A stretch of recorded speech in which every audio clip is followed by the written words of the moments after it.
Добър ден вече, тъй като в момента е някъде около 12 часа и 33 минути.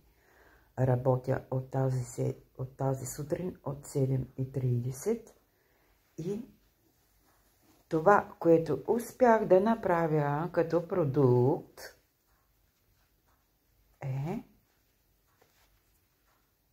ето това, което имам наличност в момента. Приятели, какво да ви кажа, навън времето е прекрасно, чудесно е. Надявам се, че се показа малко слънце и се надявам след обяд да отида до магазина за Handmade, за да си купя някои необходими неща, които ми са нужни. Продължавам с изработването на Handmade продукта Чанта Панер, която ще послужи за поставянето на моите инструменти. Радвам се, че сте в моят канал, радвам се, че гледате моят видеоурок и се радвам също така, че мога да ви бъда полезна. Да повторя техниката, която изпълнявам.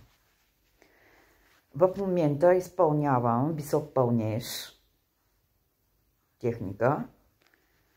Ето така създадах базата на дъното и в момента изпълнявам с висок пълнеж техниката на чантата ми панер височината, а тя ще бъде съобразена съобразно моите инструменти, които трябва да поставя в тази чанта панер.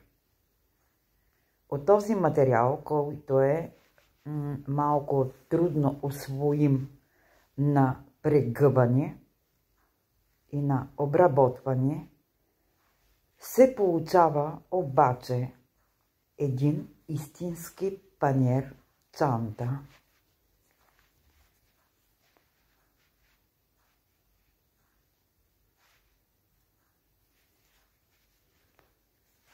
От който ще остана много доволна, когато отгоре вече го